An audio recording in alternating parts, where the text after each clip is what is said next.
क्यों क्यों? क्योंकि जब कोई मानव घोर आपत्ति या संकट में फंस जाए तो इस यज्ञ द्वारा अपना उद्धार कर सके, इस यज्ञ द्वारा अपना उद्धार कर सके। क्योंकि ये मेरा यज्ञ कोई मामूली यज्ञ नहीं है रे मेरे प्रिय भक्तों। ये मेरा यज्ञों में यज्ञ है रे मेरे प्रिय भक्तों। 10 अश्वमेघ यज्ञ के बराबर ये यज्ञ है रे मेरे प्रिय भक्तों। क्योंकि मेरे इस यज्ञ में यही दूध और यही घी से प्रसन्न होकर के मैं इस यज्ञ में तुम्हें अभय प्रदान किया हूँ रे मेरे प्रिय भक्तों। और तेरे जन्मों जन्मों का पाप इस यज्ञ में नष्ट करता हूँ रे मेरे प्रिय भक्तों।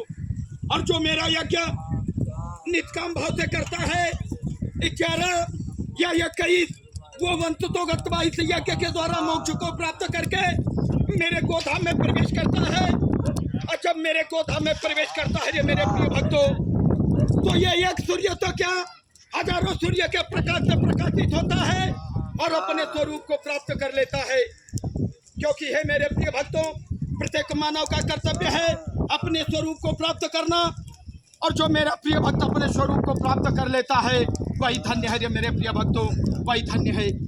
इसलिए है मेरे प्रिय भक्तों ये यज्ञ तुम्हारे लिए संकल्पित है। क्योंकि तुम्हारे अंदर वो भावना थी, तुम्हारे अंदर वो पीड़ा थी मुझसे बिछड़ने की। जो है मेरे प्रिय भक्तों तुम्हें पीड़ा थी मुझसे बिछड़ने की।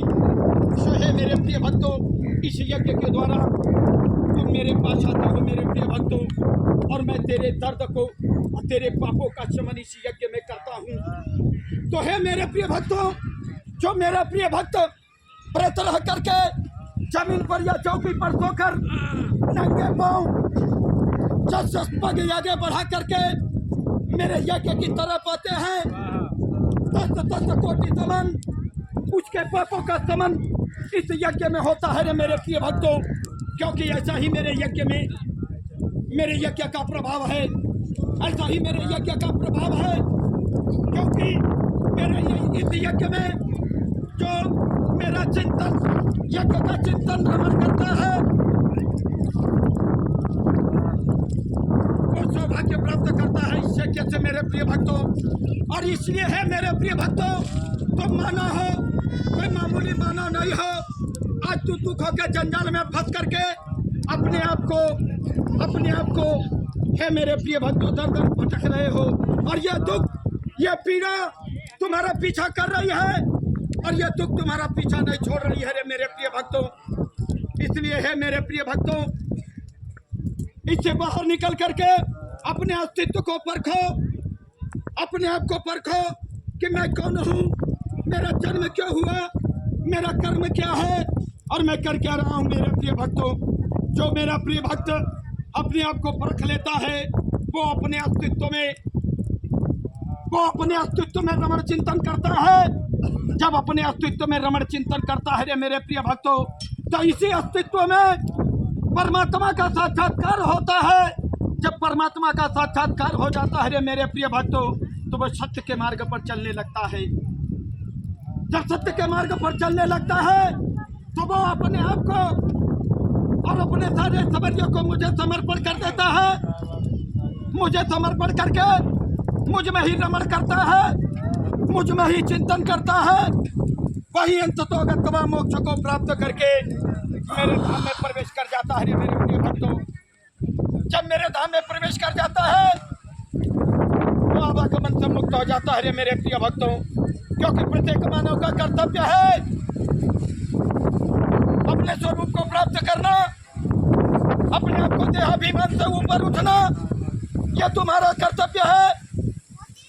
तुम गृहस्थ में रह करके भी मेरे प्रिय भक्तों अपने आप को देहाभिमान से ऊपर उठने की चेष्टा कर सकते हो। कर्म करना है, मैं ये नहीं कर रहा हूँ कि तू कर्म मत कर, तू मुझ पे आश्रित हो जा। नहीं रे मेरे प्रिय भक्तों तुम्हें कर्म भी करना है और कर्म ऐसा करना है कि तुम्हारा कर्म ही एक यज्ञ बन जाए, तुम्हारा कर्म ही एक यज्ञ बन जाए। जो है मेरे प्रिय भक्तों तुम्हें खाना है, रहने के लिए वस्त्र की आवश्यकता है, लेकिन तू जो कर्म कर, तेरा कर्म भी एक यज्ञ बन जाए, क्योंकि यही तेरी भक्ति है। ग्रंथ में रह करके भी इतना सत्यता पर अगर भक्ति कर ली तो अवश्य तुम मुझे प्राप्त कर लोगे, तुम अवश्य मुझे प्राप्त कर लोगे। सो हे मेरे प्रिय भक्तों, तुम गृहस्थ में हो, मानव हो, कोई मामूली मानव नहीं हो। परमात्मा का अंश ये अविनाशी आत्मा, ये परमात्मा का अंश, ये अविनाशी आत्मा, ये कम नहीं है रे मेरे प्रिय भक्तों। जैसे एक विशाल जंगल को एक छोटी सी माचिस की तिल्ली, एक छोटी सी माचिस की तिल्ली पूरे विशाल जंगल को जला करके राख कर देती है, वैसे ही मेरे प्रिय भक्तों, अगर तुम्हें चाहत हो गई तो अपने अस्तित्व से तुम जागृत करके महान हो सकते हो मेरे प्रिय भक्तों। ऐसा विधान है मेरे प्रिय भक्तों, तेरे अंदर है, तुम्हें प्राप्त करना है,